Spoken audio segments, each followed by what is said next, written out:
Hello बच्चों, let us see the question first. Match the gases column 1 to their respective contribution to global warming in column 2. तो column 1 में हमें gases दिया, carbon dioxide, CFC, nitrous oxide and methane कितना contribute करते हैं वो global warming में, वो हमें कॉलम 2 में बोला है 6%, 20, 60 एंड 14%. इन्हें हमें मैच करना है.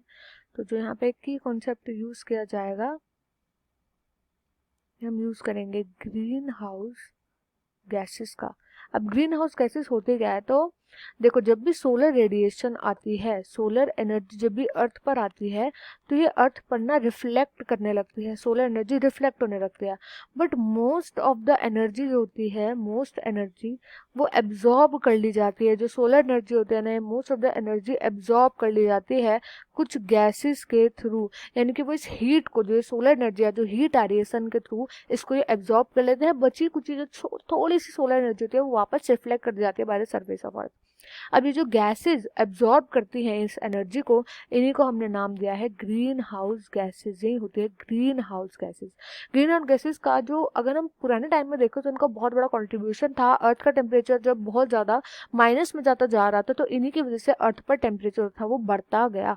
एंड टेम्परेचर जो है आज जो है 21 to 23 डिग्री सेल्सियस जो है एक कांस्टेंट टाइप ऑफ टेम्परेचर जो है देखने को मिल रहा है. मिला था, ये पहले की बात है. बट हुआ क्या, धीरे धीरे करके जो ग्रीन हाउस गैस है ना, इन ग्रीन हाउस गैसेस का एमिशन जो है इंक्रीज होता गया. इनमें से जो मेन ग्रीन हाउस गैसेस है वो है कार्बन डाइऑक्साइड, मीथेन हो गई, उसके बाद आती है CFC एंड देन लास्ट में आता है N2O.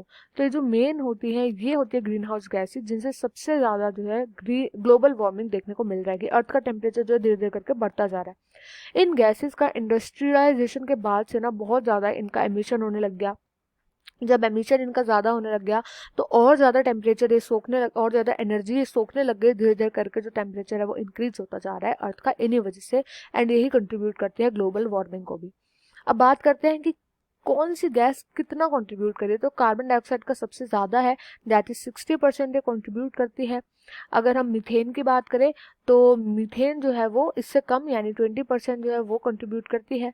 CFCs की अगर हम बात करें तो ये 14% कंट्रीब्यूट करते हैं. एंड नाइट्रस ऑक्साइड की अगर हम बात करें तो ये 6% केवल कंट्रीब्यूट करते हैं.